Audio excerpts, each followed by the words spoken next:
Bonsoir, merci de nous avoir rejoints. J'espère que ceux qui passent vont venir grossir les rangs du public.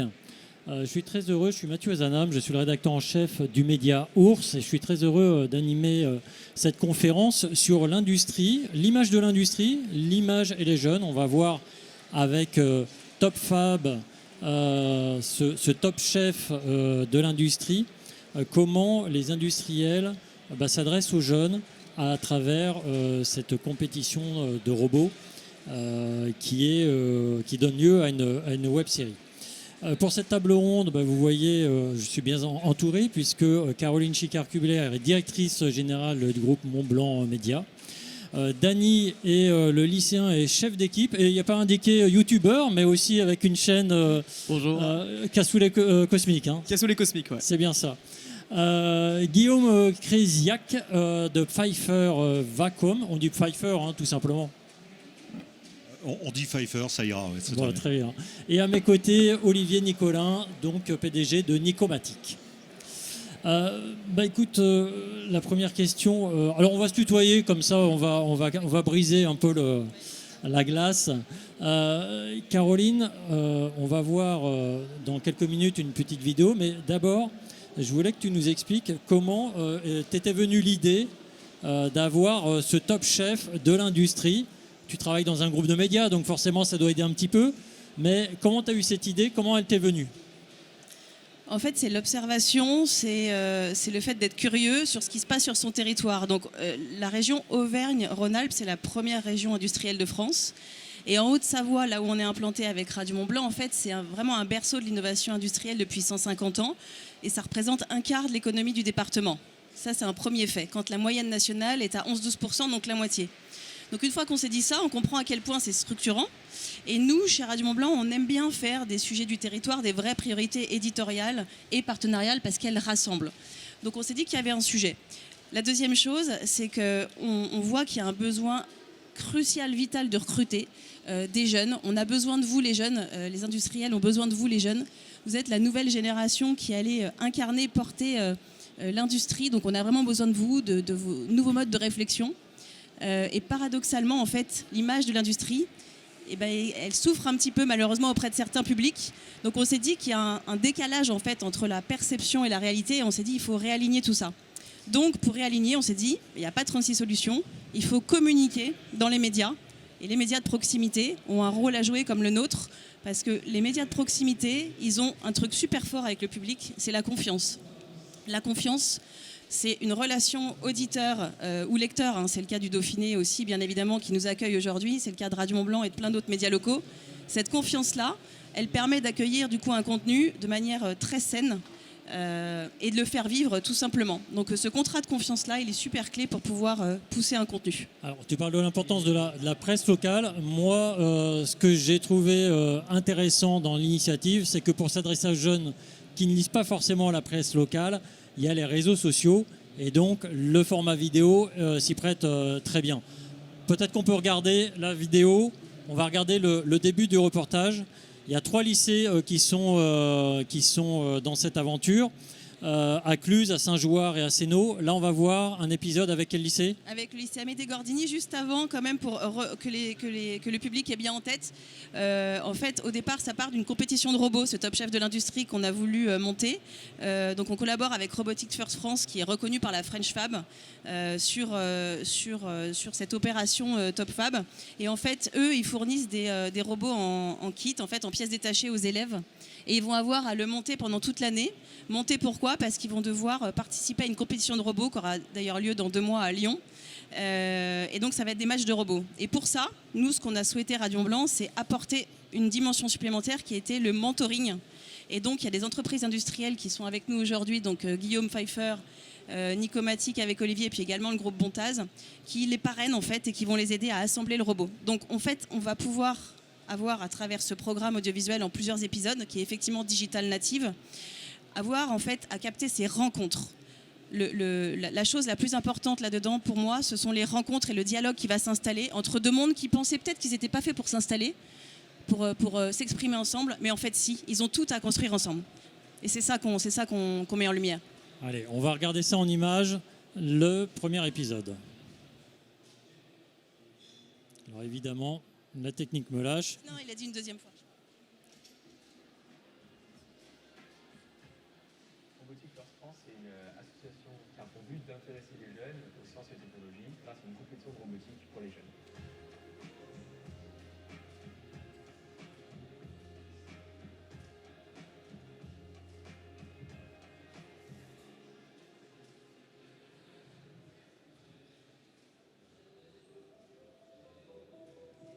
Franchement, c'est l'un des projets qui me hype de fou. Toutes les équipes elles vont devoir construire le meilleur robot possible pour aller à la compétition et potentiellement remporter des étapes pour aller jusqu'au championnat du monde. Il se déroule à Houston, au Texas, aux États-Unis, et c'est un groupe des 200 meilleures équipes sur les 8000 qui participent. Si on gagne ce contrôle-là, on peut partir au steak. On part au steak. France, USA. Tu te rends compte de ce que c'est, Toto? Ce que je vais faire, c'est que je vais vous donner toutes les ressources pour construire ce robot-là.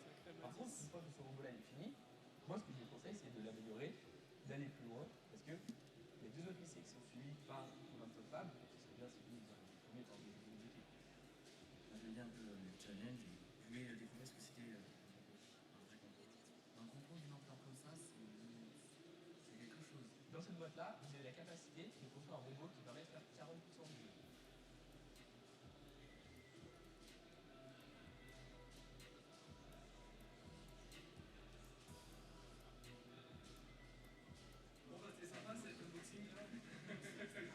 Pour l'instant, oui, ça se passe très bien. On s'entend tous très bien, on rigole ensemble et tout. On a une super bonne équipe, on a une super bonne cohésion. Alors on est deux filles dans le groupe, mais pourtant pas super bien.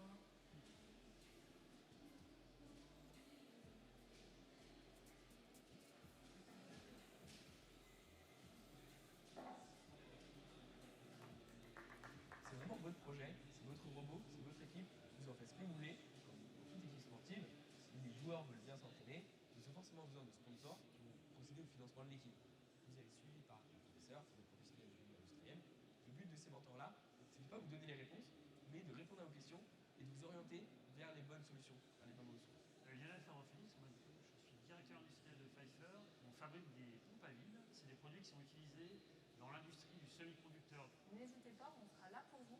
N'attendez pas d'être dans le dur pour nous solliciter. On va vous présenter l'entreprise, on fera une visite de notre site, de nos moyens. Vous rencontrerez les personnes qui pourront vous accompagner. Ce sera vraiment support de votre projet et de votre aventure. Et je pense que ça va être génial. Personnellement, moi je suis très content de les avoir parce que Pfeiffer est une excellente entreprise. Ils pourront beaucoup nous apporter. Bienvenue. Je suis ravie de vous faire visiter l'entreprise aujourd'hui. Enfin, je vais faire une petite partie. Mes collègues feront le reste.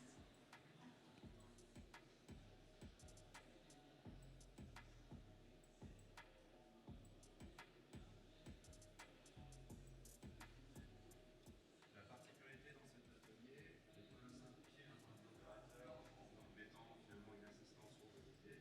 On dirait que c'est un laboratoire du futur. Une finalité de Pfeiffer Vacuum, c'est de fabriquer finalement des pompes à vide.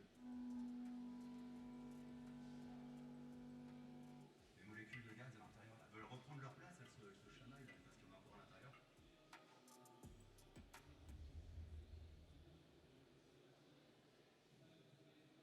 Là on est arrivé. Première chose qu'on voit, c'est ça qui a été totalement gribouillé. Du coup là il y a Eva qui est en train de le refaire pour mieux voir tout ce qui est organisation, qui fait quoi dans l'équipe. On a fait une carte mentale pour qu'on arrive mieux à se repérer dans nos rôles. On a fait les catégories d'abord. Ouais. Et après, on s'est dispatché les rôles qu'ils voulaient faire. Phase 1, on a fait tout ce qui est montage. Après phase 2, on fait tout ce qui est conception pour améliorer le robot. Et une fois qu'on aura terminé la fabrication du châssis ou du bras, ce sera le codage. On a de très bons codeurs, donc ça va être génial. On m'a attribué le rôle de chef d'équipe. En tant que chef d'équipe, il faut vraiment. La présence est vraiment très, très importante. C'est surtout une certaine responsabilité d'un point de vue communication, tout ça. Donc forcément, il va falloir être présent. Voilà, on a enlevé le son après pour pouvoir enchaîner après comme c'était un peu. Ok. Ok. Caroline, est-ce que ça a été difficile de convaincre des chefs d'entreprise de prendre du temps parce qu'il y a des salariés qui accompagnent ces lycéens? Donc, est-ce que ça a été difficile de les convaincre? Je pense qu'il faut leur poser la question à eux en fait. Ils pourront te répondre du coup. Guillaume, alors, est-ce qu'il a fallu beaucoup insister pour que tu rejoignes ce mentorat et ce programme? Alors, avant de répondre à la question, je voudrais juste revenir en arrière. On a parlé de Top Chef et l'idée, elle revient vraiment à Caroline. Et je me souviens de la première fois qu'on en a parlé. On était ensemble dans une association industrielle, j'en profite pour en parler, qui s'appelle les Forces industrielles des Pays de Savoie. Et dans un groupe de travail, Caroline m'a dit tu sais Guillaume, aujourd'hui en France, tout le monde veut être pâtissier, c'est grâce à Top Chef. Il faudrait qu'on fasse le Top Chef de l'industrie. Et je me suis dit, mais c'est génial, parce que le métier de pâtissier, je pense qu'avant, il était probablement, il avait peut-être pas une image extraordinaire, et maintenant, il a une image absolument positive. Il faut qu'on fasse la même chose avec les métiers industriels. Voilà. Donc maintenant, je vais répondre à la question. Absolument aucun problème pour nous convaincre. Voilà. Et alors pourquoi ? Je peux peut-être dire en 2 mots ce qu'est Pfeiffer très très rapidement. Ouais.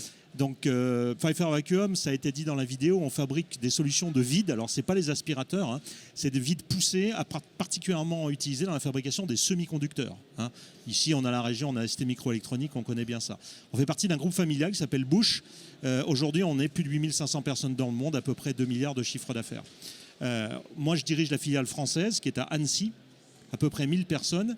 Et je vais vous expliquer maintenant pourquoi, en plus, on a un intérêt énorme. C'est qu'on a un projet à Annecy, c'est de doubler la taille de l'entreprise, tout en devenant neutre en carbone et tout en restant là où on est, c'est-à-dire une usine dans la ville. Donc on va avoir besoin de recruter 200, 300 personnes dans les 4-5 années à venir. Et pour ça, d'abord, on a besoin que cette image d'industrie qui est la nôtre, vous l'avez vu à l'écran, hein, je crois que ce n'est pas Germinal, il y a beaucoup de robots, il y a des salles blanches, il y a beaucoup de processus automatisés. Bon, on a besoin de transformer cette image et on pense que TopFab, on est convaincu que TopFab, ça va nous aider. On a besoin aussi de travailler avec des futurs talents.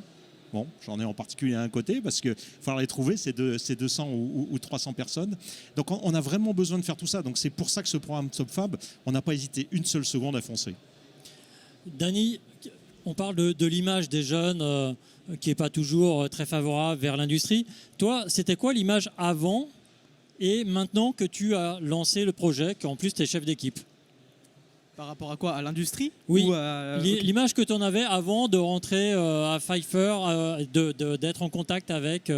Bah moi, je n'avais pas forcément d'image. Je m'étais pas forcément fait d'image dans ma tête de l'industrie. J'ai vraiment pu découvrir ça quand j'ai commencé à faire mes stages, quand j'étais au lycée. Et puis, ouais, non, moi, j'ai une très bonne image d'industrie. Il n'y a pas de souci par rapport à ça. Enfin, voilà. Ok. Et la façon dont tu travailles, puisque vous êtes une équipe et vous êtes mentoré, c'est-à-dire que vous avez des personnes de Pfeiffer qui vous accompagnent, qui vous conseillent. Comment ça se passe cet échange ? Est-ce qu'il y a un étonnement par rapport à la façon dont ils travaillent, la façon dont ils réfléchissent les projets ? C'est super intéressant quand Pfeiffer est avec nous parce que déjà il y a plus d'idées et on avance forcément plus vite. Et puis forcément ce concours, ce qu'il faut se dire, c'est que c'est comme une mini-entreprise. Il y a un chef d'équipe, il y a plusieurs groupes qui s'occupent de différentes solutions. Et bien entendu, il faut savoir se tenir au courant, s'entraider. Et puis voilà, quoi, c'est super passionnant. Olivier, il y a une chose qu'on a échangé pour préparer cette table ronde qui m'a intéressé. C'est-à-dire que là, on dit, est-ce que c'était difficile de convaincre le chef d'entreprise ? Ça, c'est la première étape. Mais il faut encore convaincre des salariés de participer, de prendre du temps pour mentorer. Comment ça s'est passé à Nicomatic ?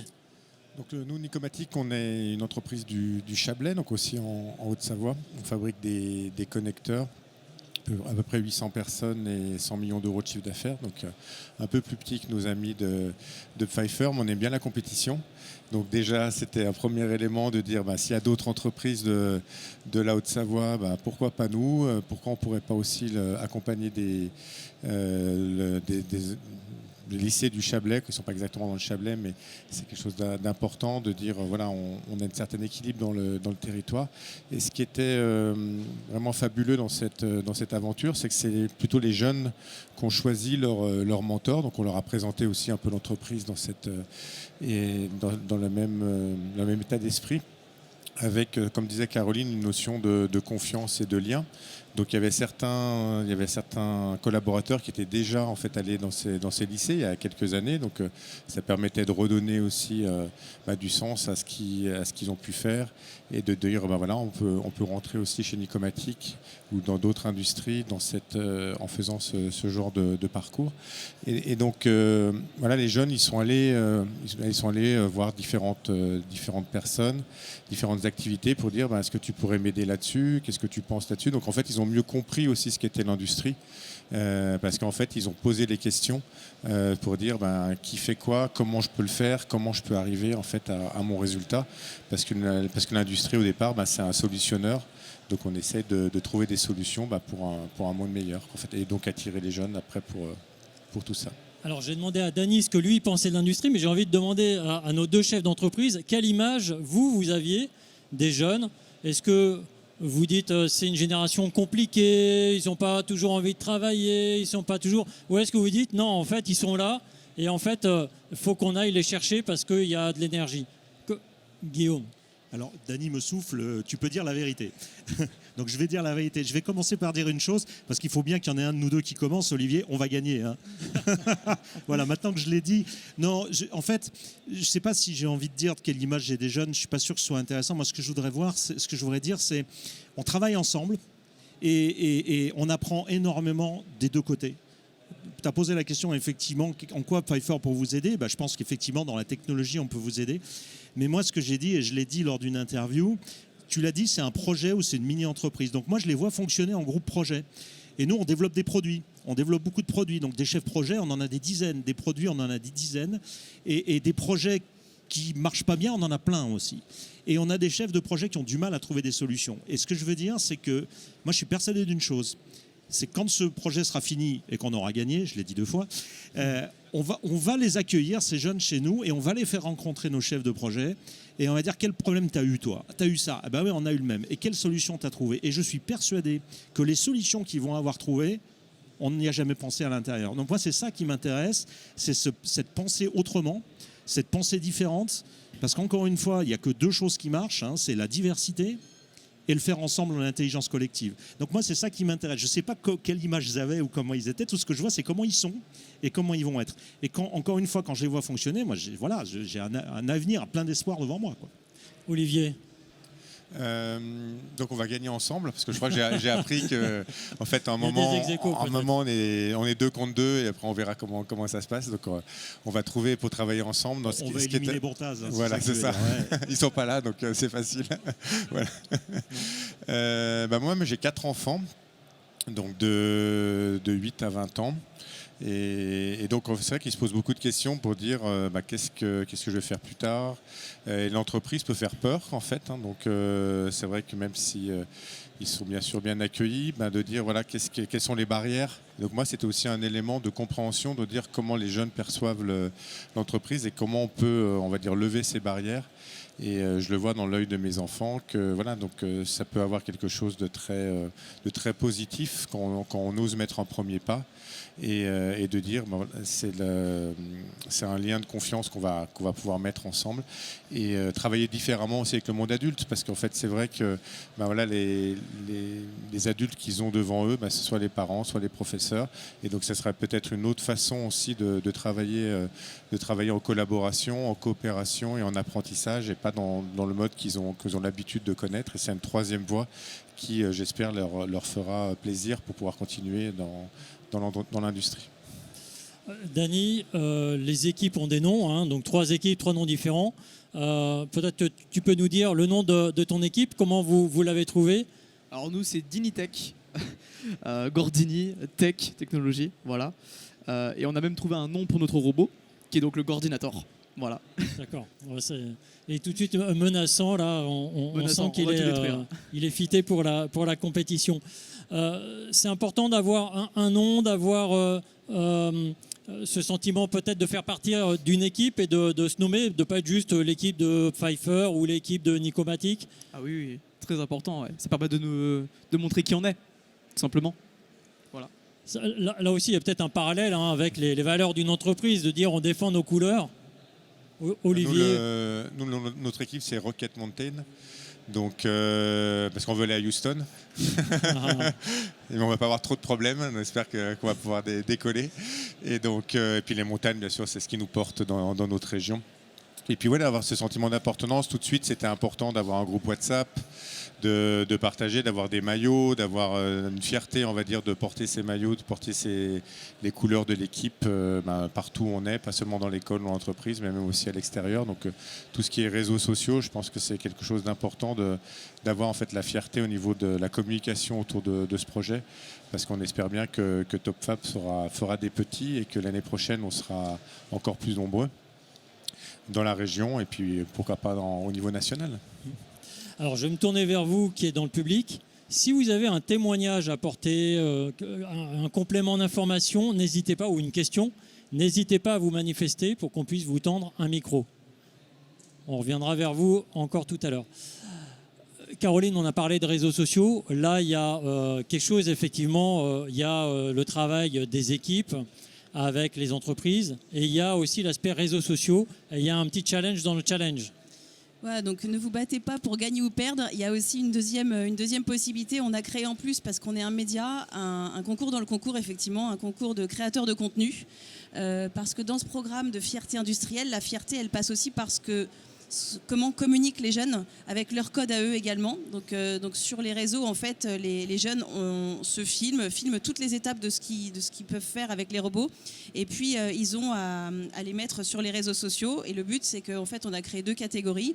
Ils puissent remporter aussi un prix créateur de contenu là-dedans. Donc, on leur remettra. Et puis, on a un partenaire bancaire que vous voyez là, qui remettra une dotation financière aux gagnants. Donc ça, c'est chouette parce que c'est hyper stimulant pour eux. Ça permet aussi de travailler un sujet qu'on aime bien chez Radio Blanc, c'est l'éducation aux médias. Donc nous, on préfère aussi que les jeunes ils passent du temps sur les réseaux sociaux à publier ou à consommer ce type de contenu entertainment autour des robots plutôt que regarder ou consommer n'importe quoi. Donc c'est assez cohérent en fait notre démarche. Et puis là, on a le visuel avec l'ensemble des partenaires. Je veux juste dire un mot là-dessus, au-delà des réseaux.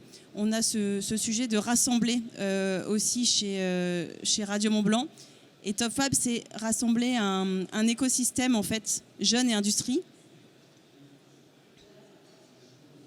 TopFab, c'est rassembler un écosystème jeunes et industrie qui n'existait pas vraiment.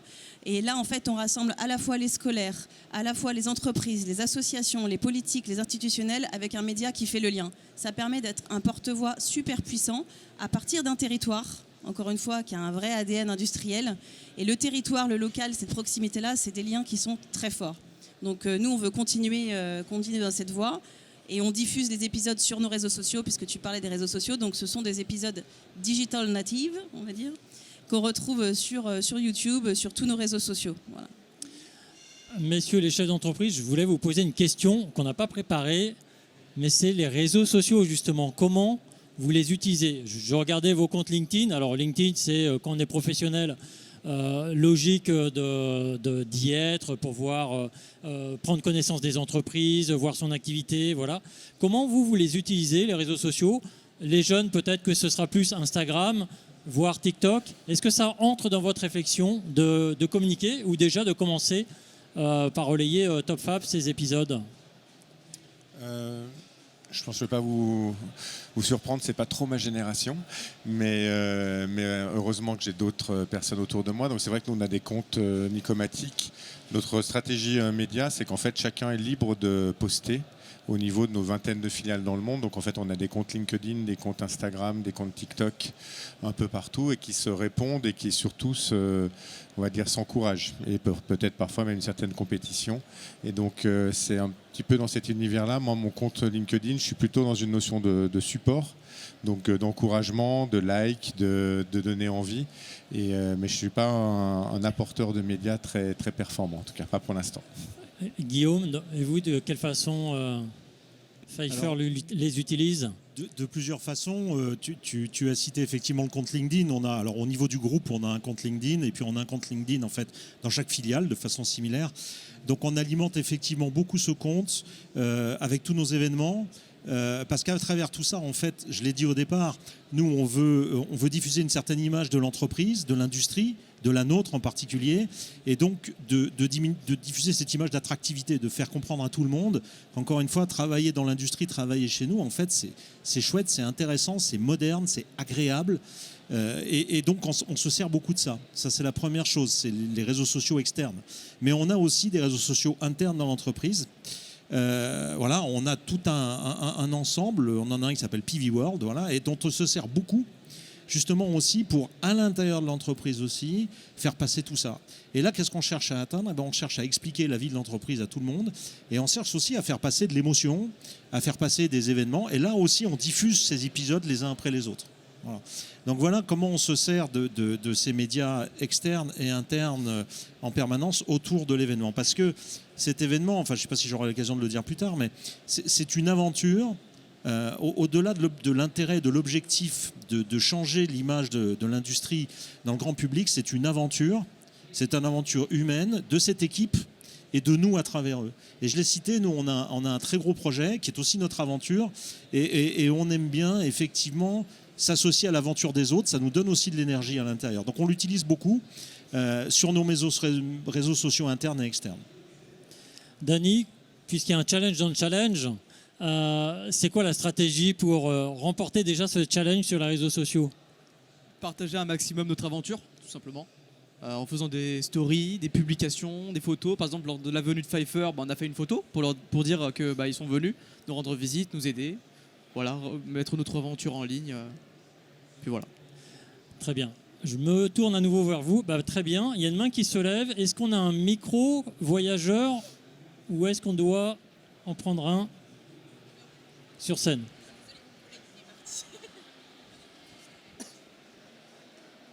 Nous, on est une équipe FTC aussi, nous trois.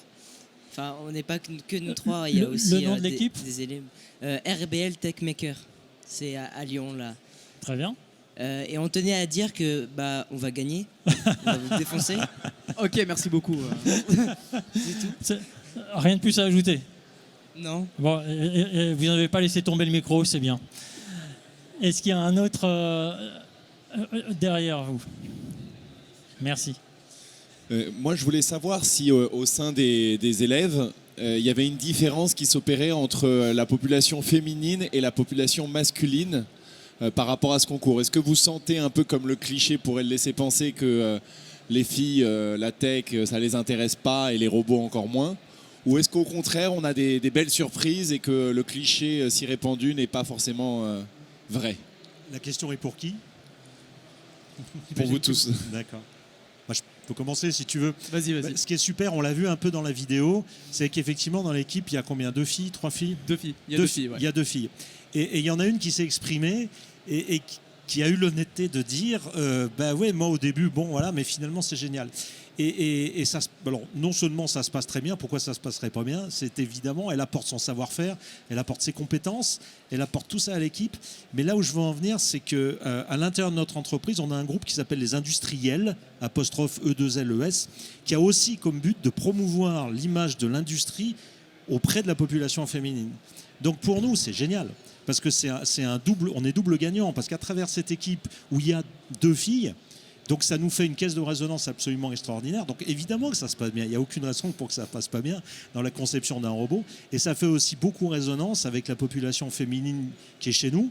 Et il faut bien le reconnaître, on est en tout à un taux de femmes dans l'entreprise de 19%, ce qui est lamentable. On devrait être à 50 ou 51, qui est la parité. Voilà. Donc on a toujours ce cliché, on subit ce cliché quelque part, mais le fait de vivre cette aventure avec cette équipe où il y a 2 filles, et c'est des membres comme les autres de l'équipe, qui se mettent en résonance avec les personnels féminines de chez vous, on en a quelques-unes à l'écran, pour nous c'est une opportunité géniale, quoi. Donc non, c'est pas un problème, au contraire, c'est une opportunité. Caroline, tu voulais ajouter quelque chose ? Oui, parce que là, vous voyez un épisode de la docu-série, donc il y en a 2 autres. Il y a celui où on voit aussi les élèves qui sont parrainés par Nicomatic et aussi les élèves de Montaz. Il y a d'autres épisodes à venir, mais on a aussi, nous, créé des émissions de radio, à Radio Mont-Blanc, où on accueille dans le studio, on fait 1 heure d'émission en direct tous les mois, avec ces mêmes personnes, en fait, et les élèves s'expriment en direct, les professeurs, les entreprises, et la dernière fois, il y a eu des jeunes filles aussi de l'équipe qui sont venues et en fait elle s'est emparée du sujet, la jeune fille. Elle s'est complètement approprié le sujet des robots, du challenge des robots. Et en fait les robots, pourquoi c'est intéressant aussi, c'est parce qu'en fait c'est un mini concentré d'industrie. Ce que vous voyez là, c'est un mini concentré d'industrie. Donc c'est un échantillon finalement de ce qu'ils vont découvrir peut-être plus tard. Et avec ce projet challenge et médiatique, et le mentoring des entreprises, ça leur met finalement bien les doigts dans la prise en fait. Nous, on voulait vraiment faire ce maillon-là. Donc elles également, les filles également. Je me tourne une dernière fois vers le public. Est-ce que vous avez une dernière question? Sinon, c'est moi qui vais la poser. Personne, vraiment. Caroline, tu dis pour l'instant, il y a 3 épisodes. Il y en aura 7 en tout. C'est quoi les prochains rendez-vous alors? Les prochains rendez-vous, donc vous pouvez vous abonner aux réseaux sociaux de Radio Mont Blanc ou aller sur nos pages YouTube. Ça sera fin février, début mars. On aura les prochains qui vont arriver. Et puis après, on aura un autre épisode qui va arriver après la compétition de Lyon. Donc suspense pour voir... la date de la compétition de Lyon? C'est le 6 avril à Lyon. Ne manquez pas cette date. On y sera, avec Radio Mont Blanc aussi. Voilà. Bah, pareil, Olivier, Guillaume et Dany, c'est quoi la suite pour vous? Guillaume et Dany? Alors, la suite pour nous, c'est lundi prochain. Parce que lundi prochain, on a un événement particulier dans l'entreprise qu'on appelle la cérémonie des vœux. Bon, en fait, on réunit l'ensemble des 1000 employés de l'entreprise. On parle de ce qu'on a fait l'an dernier et surtout de ce qu'on va faire à l'avenir. Voilà. Et on a invité l'équipe d'Amédée Gordini avec le robot pour dire 2 mots, pour montrer la vidéo, pour que l'ensemble des employés puissent comprendre ce qu'on fait, puissent aussi s'alimenter de cette énergie quelque part, quoi. Voilà. Donc la prochaine étape, elle est tout soudain, comme on dit, c'est lundi prochain. Voilà. Olivier? Nous, on l'a fait la semaine dernière. Voilà, donc on a fait les vœux la semaine dernière. Non, c'est pas les vœux, on appelle ça un lunch and learn. C'est-à-dire qu'en fait, chaque semaine ou tous les 15 jours, en fait, on essaie d'inviter les employés de Nicomatic à un petit lunch, pizza, etc. pour après leur faire découvrir quelque chose de nouveau. Donc il y a une semaine, c'était notre projet sur TopFab et les jeunes sont venus présenter. Et je pense qu'on a vu briller dans les yeux des parents, qui n'étaient pas les parents des enfants là, mais de dire voilà, je suis fier de ce que va pouvoir faire ma fille, mon fils. Parce qu'en fait, on voit que c'est une passion et que ça leur permet de... Et on a vu tout de suite le dialogue qui s'est mis en place et des stages de 3e affluer, on va dire, chez nous, en plus de tout ce qui était les alternants qu'on peut accueillir chaque année. Donc voilà, c'était un bel événement et on va continuer à suivre ça sur les réseaux et aussi de participer au maximum pour gagner. Bon, eh bien, écoutez, la gagne, ce sera vraiment le mot de cette table ronde. Juste un dernier mot. Moi, ce que j'appelle de nos voeux et de mes voeux, c'est que cette initiative, qui est à l'origine dans des lycées techniques plutôt, mais qu'elle vienne dans tous les lycées généraux. Parce que dans tous les lycées généraux, il y a énormément de jeunes qui en ont envie de cette industrie. Et peut-être à qui on a dit, tu peux pas faire autre chose? Ben non. Venez la voir, cette industrie. Et dans tous les lycées généraux de la Terre, y compris les plus élevés, brillants, venez voir l'industrie. Venez voir l'industrie comme elle est belle, comme c'est une industrie du futur, comme c'est agréable et intéressant et stimulant et développant de travailler dans l'industrie. Voilà, c'est ce que je voulais dire. Et en rebond à ça, il faut qu'on sorte absolument de la maman qui dit à son fils « travaille bien à l'école, sinon tu finiras à l'usine », mais plutôt de dire « vas-y, va dans l'industrie, éclate-toi, c'est génial ». Donc ce saut-là, il passe par beaucoup de communication, beaucoup de pédagogie, beaucoup de vulgarisation. Donc on a besoin d'être en collectif pour ça et c'est ce qu'on fait. Donc il y aura d'autres interventions. Olivier, tu ne le sais pas encore, mais il y a une autre intervention qui est prévue dans une école pour parler aux parents justement du programme et de cette adhésion en fait au robot pour avancer en fait dans l'industrie après. Bon, le temps s'est écoulé, mais c'est vrai que c'est un aspect important de convaincre aussi les parents et les réseaux sociaux. Les parents y sont aussi. Et c'est aussi une image très positive pour eux, pour les rassurer peut-être, effectivement. Merci à tous les 4 pour cet échange.